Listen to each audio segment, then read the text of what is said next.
സുധി അവിടെ ആരെയും വിളിച്ചില്ല. ഞാൻ ചേട്ടനോട് ശബരിയോട് ചോദിച്ചു. അവനിവിടെ വന്നിട്ട് ഒന്ന് യാത്ര പറയാൻ പോലും വന്നില്ല. അവന്റെ ശത്രുത മുഴുവനും ശബരിയോടാ. ഇങ്ങോട്ടും വരുമെന്ന് കരുതിയതല്ല, നിരഞ്ജന നിർബന്ധിച്ചിട്ടാ വന്നത്. ശബരി മാത്രമല്ല, അവന് നമ്മളെല്ലാം ഇപ്പൊ ശത്രുക്കളാ. അതിന് മാത്രം എന്ത് നഷ്ടമാ സുധിക്ക് സംഭവിച്ചത്? നഷ്ടം വന്നത് മുഴുവൻ ആ പാവം പെണ്ണിനല്ലേ. അവൻ നിരഞ്ജനയ്ക്കൊപ്പം സന്തോഷമായിട്ട് ജീവിക്കുന്നു. അങ്ങനെയുള്ള ഒരാൾ ബന്ധുക്കളോട് ശത്രുത കാണിക്കേണ്ട കാര്യമില്ലല്ലോ. ഇനി അടുത്ത കാലത്തൊന്നും അവൻ തിരിച്ചു വരുമെന്ന് തോന്നുന്നില്ല. നിരഞ്ജനയും കുഞ്ഞിനെയും അവൻ അങ്ങോട്ട് കൊണ്ടുപോകുന്നാ തോന്നുന്നത്. എത്ര പെട്ടെന്നാ സുധി ഞങ്ങളിൽ നിന്നാകുന്നത്. ഞാൻ പറഞ്ഞില്ലേ ഗീതെ, അകൽച്ച നിങ്ങളോട് മാത്രമല്ല, ഞങ്ങളോടും കൂടിയാ. ഒന്നാലോചിച്ച ഇതിൽ വിഷമിക്കേണ്ട കാര്യമൊന്നുമില്ല. എത്രയോ പേർ വിദേശത്ത് ജീവിക്കുന്നു. സുധിയുടെയും നിരഞ്ജനയുടെയും കാര്യത്തിലും അങ്ങനെ സംഭവിച്ചു എന്ന് കരുതണം. ജയന്തി സങ്കടപ്പെടേണ്ട ഒരു കാര്യമില്ല. ഇപ്പം മകനെ ഓർത്ത് കണ്ണീരൊഴുക്കുന്നത് ഞാനാ. സുധിയോടുള്ള ആ ഏറ്റുപറച്ചിലിന് ശേഷം ശബരി ആകെ മാറി. ചിരിച്ചു കളിച്ചു നടന്ന ആ പഴയ മുഖമൊന്നും അല്ല ഇപ്പോൾ. സുധി അന്ന് എന്തൊക്കെയാണ് കാട്ടിക്കൂട്ടിയത്, ഇപ്പൊ അവനും അതൊക്കെ ചെയ്തുകൊണ്ടിരിക്കുക. ഗീത ഇതെന്തൊക്കെയാ പറയുന്നേ? അതൊന്നും പറയാതിരിക്കുന്നതാ നല്ലത്. മിക്ക ദിവസവും കാല് നിലത്തുറയ്ക്കാതെ കയറി വരുന്നത്. അയ്യോ ദൈവമേ, അവനിത് എന്തിനുള്ള പുറപ്പാടാ? നശിക്കാൻ. എന്ത് നല്ല പ്രപ്പോസലാ ജയന്തി കൊണ്ടുവന്നത്. അന്ന് അവൻ കാണിച്ചതൊക്കെ ജയന്തി കണ്ടതല്ലേ. ആ വഴിക്ക് അവനെ വിടരുത്. ആരെങ്കിലും വിടുന്നതാണോ? അച്ഛനും മകനും നേർക്ക് നേരെ കണ്ട വഴക്കായി. സുധിയെപ്പോലൊന്നുമല്ല, കയ്യിൽ കിട്ടുന്നതെടുത്ത് നിലത്തെറിയും. ഉച്ചത്തിൽ അലർച്ചയും വിളിയുമാണ്. ഈശ്വര. സുധി കുറച്ച് പ്രാക്ടിക്കലായി ചിന്തിച്ചു. ഒരു പെണ്ണ് ജീവിതത്തിൽ വന്നപ്പം അവൻ പഴയതൊക്കെ മറന്നു. ശബരിയുടെ കാര്യത്തിൽ എനിക്ക് ഒരു പ്രതീക്ഷയില്ല ജയന്തി. അവന്റെ ഉള്ളിൽ കുറ്റബോധമാ. എന്തിനാ ഈ കുറ്റബോധമെന്ന് എനിക്കറിയില്ല. ഞാൻ അവനെ ഒന്ന് കാണാം. എന്തിന്? ഇപ്പോൾ ഉള്ള വില കൂടി കളയാനോ? എന്നാ ഞാൻ ഇറങ്ങട്ടെ.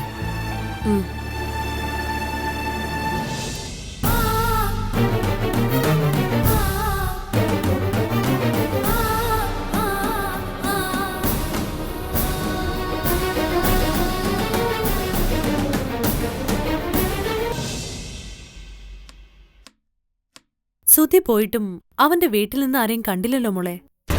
അമ്മയും അച്ഛനും മോന്റെ നൂലുകെട്ടിന് വന്നു പോയതാ. പിന്നെ യാത്ര പറയാൻ സുധി വീട്ടിലും പോയിരുന്നു. എങ്കിലും യാത്ര അയക്കാൻ വരായിരുന്നു. ഇതേതാണ്ട് അവരുടെ സമ്മതമില്ലാതെ പോയതുപോലെ ഉണ്ടല്ലോ. സുധിയുടെ അച്ഛനും അമ്മയ്ക്കും സുധിയുടെ യാത്രയിൽ എതിർപ്പുണ്ട്. സിംഗപ്പൂരിൽ പോകണമെന്നത് സുധിയുടെ വലിയ മോഹമായിരുന്നു. മോൾ ഇങ്ങോട്ട് വരുന്നെന്ന് കേട്ടപ്പോഴേ ഞാൻ ആലോചിച്ചതാ. ഡെലിവറി കഴിഞ്ഞ് 1 മാസം തികയുന്നതിന് മുമ്പേ എന്തിനാ ഇങ്ങനൊരു സാഹസം കാണിച്ചെന്ന്. പ്രസവരക്ഷ കിട്ടേണ്ട സമയത്ത് സ്വന്തം വീട്ടിൽ നിൽക്കേണ്ടതല്ലേ. മോൾ എന്തെങ്കിലും ആന്റിന്ന് മറച്ചു വെക്കുന്നുണ്ടോ? അല്ല, സംശയിച്ചു പോയതാ. ആന്റി മറച്ചു വയ്ക്കാൻ എനിക്കെന്താ ഉള്ളത്? ഇവിടെ വന്ന് കുറച്ചെല്ലാം കഴിയണമെന്ന ആഗ്രഹം ഞാൻ പറഞ്ഞതല്ലേ. പറഞ്ഞു. സത്യത്തിൽ സുധിക്കൊരു ചേഞ്ച് കിട്ടാനാ ഞങ്ങൾ ഇങ്ങോട്ട് വന്നത്. വിവാഹം കഴിഞ്ഞ് ചില യാത്രകളൊക്കെ ഞങ്ങൾ പ്ലാൻ ചെയ്തായിരുന്നു. ഉടനെ ഒരു കുഞ്ഞു വേണമെന്ന പ്ലാൻ പോലും ഇല്ലായിരുന്നു. പിറ്റേ മാസം അത് സംഭവിച്ചു. നമ്മൾ ചിന്തിക്കുന്ന പോലെ അല്ലല്ലോ ആന്റി കാര്യങ്ങള്. അത് ശരിയാ. ഞങ്ങളുടെ എല്ലാ പ്ലാനിങ്ങും തെറ്റി. പിന്നെ ദൈവം നിശ്ചയിച്ച പോലെ ആവട്ടെ എന്ന് കരുതി. നമ്മൾ ആഗ്രഹിക്കുമ്പോ മാത്രം കിട്ടുന്നതല്ല കുഞ്ഞ്. അതിന് ദൈവം കൂടി കനിയണം. പിന്നെ നിങ്ങൾ അതിനെ ഇല്ലാതാക്കി കളയാഞ്ഞത് നന്നായി. പിന്നെ അച്ഛനും അമ്മയായിട്ട് മോള് മുഷിഞ്ഞോ? ഇല്ല, അച്ഛനും അമ്മയും വന്നിരുന്നെന്ന് ഞാൻ പറഞ്ഞിരുന്നല്ലോ. ഞാനിവിടെ ഉള്ള നിലയ്ക്ക് ഇനി മാധവേട്ടൻ ഇങ്ങോട്ട് വരുമെന്ന് എനിക്ക് തോന്നുന്നില്ല. വന്നൂന്നറിയിക്കാൻ ഞാനൊന്ന് വിളിച്ചിരുന്നു. എന്നിട്ട് തിരിച്ചു പൊയ്ക്കോളാനാ കൽപ്പന. എന്നിട്ട് ആന്റി എന്തു പറഞ്ഞു? ഞാൻ എന്തു പറയാനാ മോളെ? മോൾക്ക് താല്പര്യമില്ലെങ്കിൽ ഞാൻ പോയേക്കാന്ന് പറഞ്ഞു. മോളും അച്ഛനും തമ്മിൽ അത്ര സുഖത്തിലല്ലാന്ന് എനിക്ക് സംസാരത്തിന്ന് മനസ്സിലായി. അത് ഞാൻ വന്നതുകൊണ്ടൊന്നുമല്ല. അതല്ലാതെ മറ്റൊന്നുമില്ല ആന്റി. ഉണ്ട്. സുധിയും അവന്റെ വീട്ടുകാരോട് മുഷിഞ്ഞിട്ടുണ്ട്. മോൾ എന്തൊക്കെ പറഞ്ഞാലും കുഞ്ഞുമായി ഇങ്ങോട്ട് വന്നതിന് തക്കതായ എന്തോ കാരണമുണ്ട്.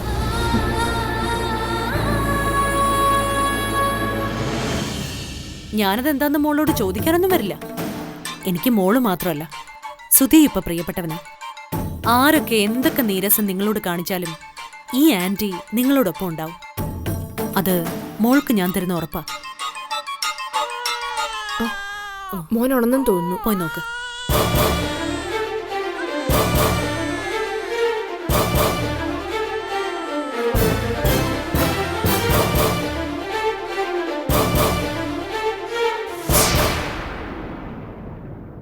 അവനെല്ലാം കാട്ടിക്കൂട്ടി വെച്ചിട്ട് കടന്നു കളഞ്ഞ തന്നെയാ.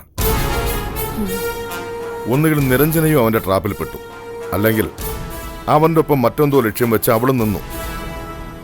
നിരഞ്ജനെ പോലെ ഒരു പെണ്ണ് എങ്ങനെ സുധിയുടെ ട്രാപ്പിൽ വീഴുമെന്ന് എനിക്ക് മനസ്സിലാവാത്തത്. അതുതന്നെയാണ് എന്റെ സംശയത്തിനും കാരണം. മുമ്പ് ഏട്ടൻ പറഞ്ഞതുപോലെ അവര് തമ്മിൽ എന്തോ ചില ധാരണകളുണ്ട്, അതുറപ്പാ. നിരഞ്ജനയ്ക്ക് എന്തെങ്കിലും പ്രോബ്ലം ഉണ്ടെന്ന് നമ്മൾ ചിന്തിക്കുന്നതേ തെറ്റാ. എന്റെ ഊഹം ശരിയാണെങ്കിൽ വിവാഹത്തിന് മുമ്പ് തന്നെ സുധി നിരഞ്ജനോട് എല്ലാം പറഞ്ഞു കാണും. അവരിടയ്ക്കിടയ്ക്ക് കാണാറുള്ള കാര്യം ശബരി തന്നെ പറഞ്ഞിട്ടുമുണ്ട്. കുടുംബത്തിൽ വേറൊരു കുഞ്ഞിനെ കൊണ്ട് കയറ്റുന്നതിന് സുധിക്ക് അവള് പിന്തുണ നൽകി കാണും. വിവാഹത്തിന് ശേഷം സുധിക്കുണ്ടായ മാറ്റം വിശ്വേട്ടനൊന്ന് ഓർത്തു നോക്ക്. അവര് രണ്ടുപേരും എത്ര പെട്ടെന്നാ ഒരു ചേരിയിലായത്. ഈ വീട്ടിൽ അവർക്ക് അവരുടേതായ ഒരു ലോകം ഉണ്ടായിരുന്നു. നമ്മളത് അവരുടെ സന്തോഷമായി കണ്ടു. ഏട്ടൻ പറഞ്ഞതുപോലെ ഇനി സംഭവിക്കും. ഒരു കുഞ്ഞിനെ ഏറ്റെടുത്ത ശേഷം സ്വന്തമായൊരു കുഞ്ഞു പറക്കാനായിരിക്കും അവരുടെ തീരുമാനം. നിരഞ്ജനെ നമ്മൾ പ്രതിസ്ഥാനത്ത് നിർത്താതിരിക്കാനാ അവളെയും ചതിച്ചതാണെന്ന് സുധി എന്നോട് കള്ളം പറഞ്ഞത്. ജയന്തിയുടെ ഊഹമല്ല, സത്യം അത് തന്നെയാണ്. മകൾക്ക് എന്തെങ്കിലും തകരാറുണ്ടെങ്കിൽ ഉണ്ണിത്താൻ അവളെ കൈവിടില്ലായിരുന്നു. എന്തിനും ഏതിനും ഒപ്പം നിന്നേനെ. അതെ, തകരാറ് സുധിക്കുന്നത് തന്നെയാ അവൾ അവരോടും പറഞ്ഞത്. എന്തായാലും ഇപ്പൊ സത്യം നമ്മൾ തിരിച്ചറിഞ്ഞു. അത് മനസ്സിൽ വെച്ച് തന്നെ നമുക്കും കാത്തിരിക്കാം. എന്തോർത്ത് കാത്തിരിക്കാമെന്നാ ജയന്തി പറയുന്നത്? 1.5 വർഷം വരെ സുധിയെ സിംഗപ്പൂരിൽ നിർത്താൻ പാടില്ല. അതിനു മുമ്പേ അവനെ നാട്ടിൽ വരുത്തണം. അതിനുള്ള കാര്യങ്ങളാണ് നമ്മൾ ഇനി ചെയ്യേണ്ടത്. അതിനു വേണ്ടത് ചെയ്തു വച്ചിട്ട് അവൻ പോയത്. പ്രശ്നം നിരഞ്ജനയുടെ ആന്റി തന്നെയാ.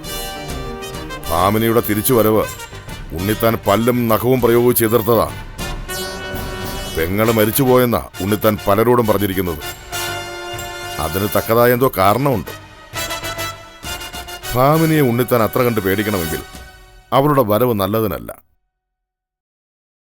നമ്മളോട് സ്തുതി ചെയ്ത ചതിക്കുള്ള തിരിച്ചടിയാവും ഭാമിനിയിലൂടെ അവന് കിട്ടാൻ പോകുന്നത്. അതെവിടെ ചെന്ന് അവസാനിക്കുമെന്ന് നമുക്ക് കാണാം. 1.5 വർഷം പോയിട്ട് 6 മാസം തികച്ച് സ്തുതിക്ക് സിംഗപ്പൂർ നിൽക്കാനാവില്ല.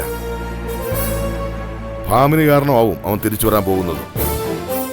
നിരഞ്ജനയോ കുഞ്ഞോ രണ്ടിലൊരാളെങ്കിലും ബാക്കി ഉണ്ടാവുമോ എന്ന് കണ്ടു തന്നെ അറിയണം.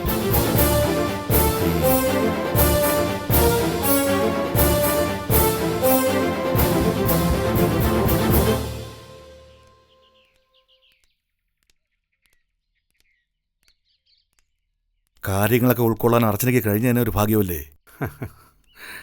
അവക്കൊരു ജോലി കിട്ടിയ അതിന്റെ ഗുണം രായപ്പന്റെ കുടുംബത്തിനാ. ഒരു തെറ്റ് പറ്റിപ്പോയെങ്കിലും നല്ല പെങ്കൊച്ച. പോലീസ് അന്വേഷണമൊക്കെ അവസാനിച്ച മട്ട. എനിക്ക് തോന്നുന്നത് കൊച്ചിനെ കൈവച്ചിരിക്കുന്ന ആളുകള് കാര്യമായിട്ട് കാശെറിഞ്ഞിട്ടുണ്ടെന്നാ. അതിലെന്താ സംശയം? അതിന്റെ ധൈര്യത്തിലാ ആ തെന്മല റോസി വീണ്ടും പുറത്തിറങ്ങി നടക്കുന്നേ. അവള് പുറത്തിറങ്ങിയോ? ഓ, കുളത്തൂപ്പുഴ വെച്ചേ അവള് കാറിപ്പോകുന്നത് കണ്ടവരുണ്ട്. ഇപ്പോൾ അവള് താമസിക്കുന്നത് പേരൂർക്കട ഭാഗത്ത് എവിടെയാണ്. തെമ്മലയിൽ വന്ന് ഇറങ്ങിയാലേ അവളെ നമുക്ക് കൊടുക്കാൻ പറ്റൂ. കാർത്തിയാനി ആംബ്രോസ് ഇപ്പോഴും ഒളിവിൽ തന്നെ. അവൾ ഉടനെ എങ്ങും പൊങ്ങാനും പോകുന്നില്ല. അതെ, ഈ രായപ്പനെ പേടിച്ചിട്ടാ. എന്തായാലും ആ റോസയെ പിടികൂടിയേ പറ്റൂ. കൊച്ചിനെ വളർത്തുന്ന ആരാണെന്ന് എനിക്കറിയണം.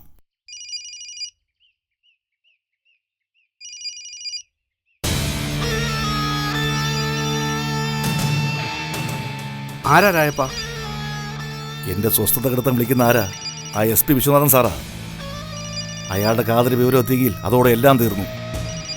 താൻ ഫോൺ എടുക്ക്. ഹലോ സാറേ. വണ്ടിയുമായി എഴുന്നള്ളിക്കാൻ ആള് വന്നാലേ നീ വരൂ, അല്ലടാ? 2-3 ആഴ്ചയായിട്ട് ഞാൻ ഓട്ടത്തിലായിരുന്നു സാറേ. ഇപ്പം നീ എവിടെ ഉണ്ട്? വിശാഖപട്ടണത്താ സാറേ. നീ എവിടെ ഉണ്ടെന്ന് മനസ്സിലാക്കാനൊക്കെ എനിക്ക് കഴിയും. ഞാനെന്തിനു സാറിനോട് കള്ളം പറയണം? നീ അതല്ലേടാ പറഞ്ഞിട്ടുള്ളൂ. നീ എന്ന് തിരിച്ചു വരും? 1 ആഴ്ച എടുക്കും സാറേ. നാട്ടിലെത്തിയ ഉടനെ നീ എന്നെ ഒന്ന് കാണണം. പേടിക്കണ്ട, ശിക്ഷിക്കാനൊന്നുമല്ല. അതിനാണെങ്കിൽ നിന്നെ എൻ്റെ വീട്ടിലേക്ക് വിളിച്ചു വരുത്തേണ്ട കാര്യമൊന്നുമില്ലല്ലോ. എനിക്ക് നിന്നോട് ചില കാര്യങ്ങൾ സംസാരിക്കാനുണ്ട്. നീ വീട്ടിലേക്ക് വന്നാൽ മതി. ശരി സാറേ. ഇനിയും നീ വരാതിരുന്നാൽ പിന്നെ ഈ ഔദാര്യമൊന്നും ഉണ്ടാവില്ല. അത് ഞാൻ പറഞ്ഞേക്കാം. ശരി.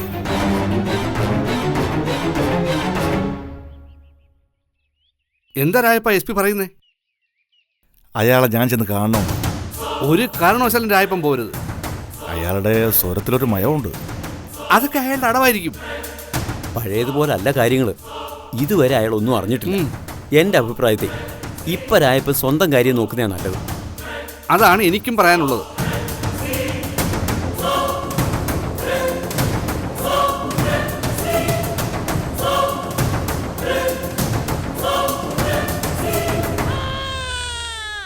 അയ്യോ, ഹോ, എന്തൊരു കീറലാ കൊച്ചേ ഇത്. ഒന്ന് ശ്വാസം എടുത്തിട്ടെങ്കിലും കീറ്. ഹോ, കൈ കൊണ്ട് എടുക്കുന്നത് എങ്ങനെയാ? ഈ ഡ്രസ്സൊക്കെ വൃത്തികേടാവും. ഹോ, അമ്മേ. മോനെ, ചക്കടേ, എഞ്ചടാ. ഞാൻ എന്തൊക്കെ പറഞ്ഞിട്ട് നിർത്താതെ കരയുവാ മോളെ. എന്നെ കൊണ്ട് കുഞ്ഞിനെ എടുത്ത് ശീലമില്ല മോളെ. അതാ ഞാൻ എടുക്കാഞ്ഞ. മാമേ കരയാതെടാ. ഓ മോൾ ഇവന് പാല് കൊടുക്കച്ചല്ലേ. കുറച്ചു മുമ്പ് കൊടുത്തതാ. അവൻ കുടിക്കുന്നില്ല. വാശി പിടിച്ച് കരച്ചില്ല. ഇതിപ്പോ വേറെ കാരണമൊന്നും ആയിരിക്കില്ല മോളെ. അവന്റെ അച്ഛനെ കാണാഞ്ഞിട്ടാവും. സുധിയല്ലേ എപ്പോഴും മോനെ എടുത്തോണ്ട് നടക്കുന്നേ. അത് തന്നെ ആയിരിക്കുള്ളൂ കാരണം. ഈ പ്രായത്തിൽ ഒരു കുഞ്ഞുമായിട്ട് ഇവിടെ ഒറ്റയ്ക്ക് കഴിയുന്നത് ഒരു റിസ്കാ മോളെ. ആന്റി എന്താ പറഞ്ഞു വരുന്നേ? അയ്യോ, ഇവിടെ കഴിയുന്നത് മടുപ്പായെന്നല്ല ഞാൻ പറഞ്ഞു വരുന്നത്. വീട്ടിലാവുമ്പോ സഹായത്തിനൊരാളുണ്ടാവുമല്ലോ. കുഞ്ഞിനെ ഒന്ന് കൈമാറാൻ പോലും കഴിയാതെ മോളിങ്ങനെ വിഷമിക്കുന്ന കണ്ട് പറഞ്ഞു പോയതാ. മോനെ, മോളെ ഒന്ന് സഹായിക്കാൻ പോലും എനിക്ക് പറ്റുന്നില്ലല്ലോ മോളെ. ഒന്ന് പ്രസവിച്ചെങ്കിലും കുഞ്ഞിനെ എടുക്കുന്നത് എങ്ങനെയാണെന്ന് പോലും എനിക്ക് അറിയില്ല. ആദ്യമൊക്കെ ഞാൻ എടുക്കുന്നത് ഇവനൊട്ടും സുഖമായിരുന്നില്ല. ആണോ? സുധിയുടെ കയ്യിലായിരുന്നു എപ്പോഴും. മോള് പാല് കൊടുത്തു നോക്ക്. ചിലപ്പോ കരച്ചിൽ നിർത്തും. ചെല്ല് മോളെ. ഓ, അമ്മയുടെ ഭാവ ഇങ്ങനെ കരയല്ലേ.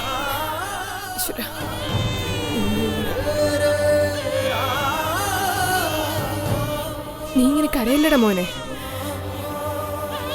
ഇങ്ങനെ വിഷമിപ്പിക്കാത്തടാ അമ്മേ.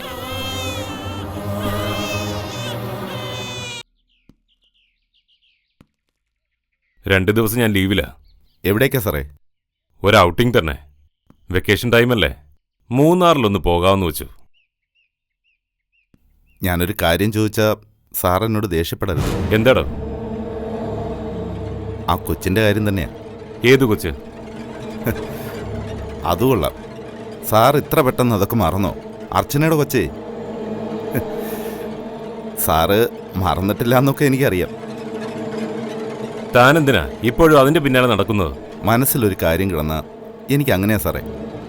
എപ്പോഴും അത് തികട്ടി വന്നുകൊണ്ടേയിരിക്കും.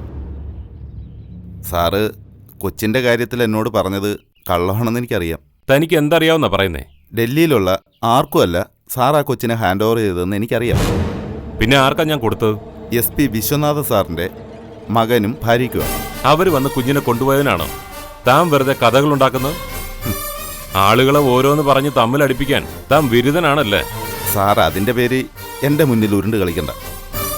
അവർക്കെന്താ സാറേ, കുട്ടികളുണ്ടാവില്ലേ? എടോ താൻ അതുമായി കണക്ട് ചെയ്യുമ്പോൾ ചില കാര്യങ്ങൾ കൂടി എനിക്ക് മനസ്സിലായി. മുമ്പ് അമ്മാളുവിൻ്റെ കൊച്ചിനായിട്ടല്ലേ അവൾ താമസിച്ചിരുന്ന സ്ഥലത്തും ഹോസ്പിറ്റലിലും ഒക്കെ നിരഞ്ജന മേഡം കയറിയിറങ്ങി നടന്നത്. അവിടെ ഒരു കൊച്ചിൻ്റെ മണം അടിച്ചപ്പോൾ അവർ വന്നു. ഇവിടെ സംഭവിച്ചതും മറ്റൊന്നല്ല. എന്താ സാറേ, ഞാൻ പറയുന്നത് കള്ളമാണെന്ന് പറയാൻ സാറിന് കഴിയൂ? തന്നോട് ഞാൻ എന്ത് പറയാൻ? നിരഞ്ജന 8 മാസം പ്രഗ്നന്റാ. SP വിശ്വനാഥൻ സാറിന്റെ കാതില് ഈ വിവരം എത്തിയ തന്റെ തൊപ്പി തെറിക്കും. അതും സംഭവിച്ചുകൂടാന്നില്ല. പക്ഷേ ഞാൻ പറഞ്ഞത് സത്യ. കുറച്ച് സ്വാതന്ത്ര്യം തന്നപ്പോ തനിക്ക് എന്തും പറയാന്നായല്ലേ? അന്ന് എൻ്റെ വീട്ടിൽ നിന്ന് എന്നെ മാറ്റി നിർത്താൻ കാരണം എന്താണെന്ന് എനിക്കറിയാം സാറേ. നിങ്ങൾ പറയുന്നതൊന്നും ഞാൻ കേൾക്കാൻ പാടില്ലെന്ന് സാർ അങ്ങ് തീരുമാനിച്ചു. പക്ഷെ സാറേ, അവിടെ നടന്നതെല്ലാം എൻ്റെ ഭാര്യ കൃത്യമായിട്ട് കേട്ടു. കുഞ്ഞിനെ കൊടുത്തിട്ട് സാറിൻ്റെ ഭാര്യ നിരഞ്ജന മേഡത്തോട് പറഞ്ഞത് ഇത് നിങ്ങളുടെ സ്വന്തം കുഞ്ഞാണെന്നാ. ആരും അന്വേഷിച്ചു വരില്ല, നിങ്ങൾക്കിവനെ സ്വന്തം കുഞ്ഞിനെ പോലെ വളർത്താമെന്നാ. അമ്മാളുവിൻ്റെ പ്രസ് മീറ്റ് മാറ്റിവെക്കാൻ നിരഞ്ജന മേഡം തയ്യാറായത് കുഞ്ഞിനെ കയ്യിൽ കിട്ടിയതുകൊണ്ട് മാത്രമാണ്. ഞങ്ങളത്ര ബുദ്ധിയില്ലാത്തവരൊന്നും അല്ല സാറേ. ആനി സാറ് കരുതുന്ന പോലൊന്നുമല്ല. 10 വീട്ടിലെ ന്യൂസ് പിടിക്കുന്ന ടൈപ്പാവള്. നിങ്ങൾ മുറ്റത്ത് വെച്ച് സംസാരിക്കുന്നത് അവൾ പിടിച്ചെടുത്തു. അപ്പോൾ തന്നെ എന്നെ വിളിച്ച് വിവരവും പറഞ്ഞു. കുഞ്ഞിനെ വളർത്താൻ കൊണ്ടുപോയത് SP സാറിൻ്റെ മോനും മരുമോളും ആണെന്ന്. അർച്ചനയുടെ കുഞ്ഞിനെ വളർത്തുന്നത് അവരാണെന്ന് എനിക്കറിയാം. സാർ ഇരുട്ടുകൊണ്ട് ഓട്ടയടക്കരുത്. താൻ മനസ്സിലാക്കിയതൊക്കെ ശരിയാ. പക്ഷേ പറയാൻ പാടില്ലാത്ത കാര്യങ്ങൾ എനിക്ക് പറയാൻ പറ്റില്ലല്ലോ. ഈ സത്യം പുറത്തു പോയാൽ ഞാൻ മാത്രമല്ല, താനും കുരുങ്ങും. ഞാൻ ആരോടും പറയുന്നില്ല സാറേ. അതിൻ്റെ ദോഷം എന്താണെന്ന് എനിക്കറിയാം. അർച്ചന എന്ന പേര് തന്റെ നാവിൽ നിന്നിനി വീണു പോകരുത്. ഇത് ഇവിടം കൊണ്ട് അവസാനിച്ചാൽ തനിക്കും എനിക്കും കൊള്ളാം. താൻ ചെല്ല്.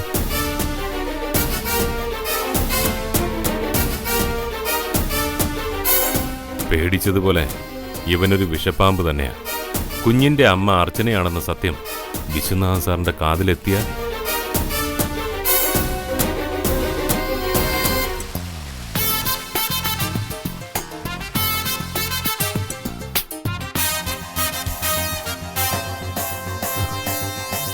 ഹലോ നിരഞ്ജന. ആ സുധി, എപ്പോഴാ എത്തി? 10 മിനിറ്റ് ആയതേ ഉള്ളൂ. യാത്രയൊക്കെ സുഖമായിരുന്നില്ലേ? സുഖമായിട്ട് വന്നിറങ്ങി. എയർപോർട്ടിൽ ആകാശ് ഉണ്ടായിരുന്നു. അവനിവിടെ ഉണ്ട്, ഞാൻ കൊടുക്കാം 1 മിനിറ്റ്. നിരഞ്ജനയാ? ആ ഹായ് നിരഞ്ജന. ഹായ് ആകാശ്, സുഖല്ലേ? സുഖം. നിരഞ്ജനയും മോനും കൂടി ഇങ്ങോട്ട് വരാൻ തയ്യാറായിക്കോ. Thank you. എന്താ ആ മോനെവിടെ? സുധി പോയത് മുതൽ തുടങ്ങിയ കരച്ചില്ല. ഒന്നും കഴിക്കുന്നുമില്ല. വാശി പിടിച്ചുള്ള കരച്ചില്ല. സുധിയെ കാണാത്തോണ്ടാ. ഒരു ദിവസം കൊണ്ട് അവനത് തിരിച്ചറിഞ്ഞോ? തിരിച്ചറിയും സുധി. അതാ നിങ്ങൾ തമ്മിലുള്ള അടുപ്പം. കരഞ്ഞു തളർന്ന് മോനിപ്പോ ഒന്ന് മയങ്ങിയതേ ഉള്ളൂ. എടാ ഇങ്ങ് തട. ഹലോ നിരഞ്ജന. ആ ശ്രുതിയും കൊണ്ട് ഞാനിപ്പോ എന്റെ വുഡ്ബി ഒന്ന് കാണാൻ പോവാ. വന്നിട്ട് വിശദമായി സംസാരിക്കാം. Okay Akash. Okay bye. Okay bye. Niranjana, ഞാൻ വന്നിട്ട് വിളിക്കാം. ശരി. വാടാ, ലീനയുടെ കോൾ വന്നു 3 വട്ടം. വാ വേഗം വാ.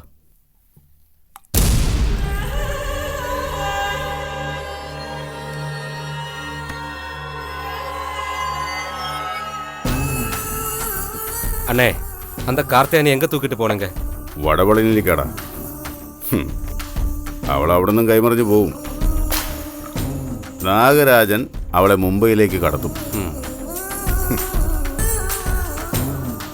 എന്നാലും ആ പെണ്ണിനെ അവൾ ആർക്കാ കൈമാറിയതെന്ന് അറിയാതെ പോയല്ലോടാ.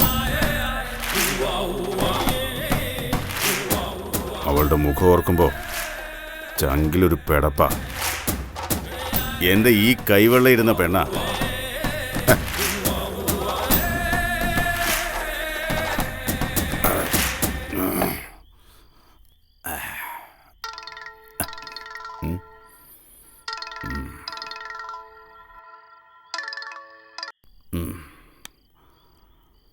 നീ എവിടെ ഉണ്ടാ?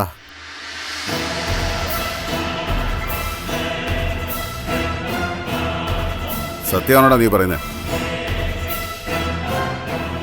ആ നീ വെച്ചോ. என்னண்ணே, யார் கூப்பிட்டது? കാർത്തിയായനുടെ പിമ്പ ആംബ്രോസ്. என்னண்ணா விஷயம்? അവൻ പറഞ്ഞത് സത്യമാണെങ്കിൽ കാർത്തിയായന് ചതിച്ചാലടാ. കാർത്തിയാനിയെ ഞാൻ കൊണ്ടുവന്ന ഒരു അറിയാതെയാ അവൻ സംസാരിച്ചത്. ഇപ്പൊ എന്നാ വിഷയം? അർച്ചന രായപ്പന്റെ റോസ്മലയിലെ വീട്ടിലുണ്ടെന്ന്. നിജമാവാ? ആംബ്രോസ് ഒളിവില. അവനോട് ആരോ പറഞ്ഞ വിവരം. ആനാണ്ണ அவ உங்கள்ட பொண்டாட்டினே, അതാണ് അവ എപ്പോഴോ തിരുമ്പി വന്നിരിക്കാ. ഇനിയൊന്ന് യോജിക്ക വേണ്ടേ, നമുക്ക് പോരാം.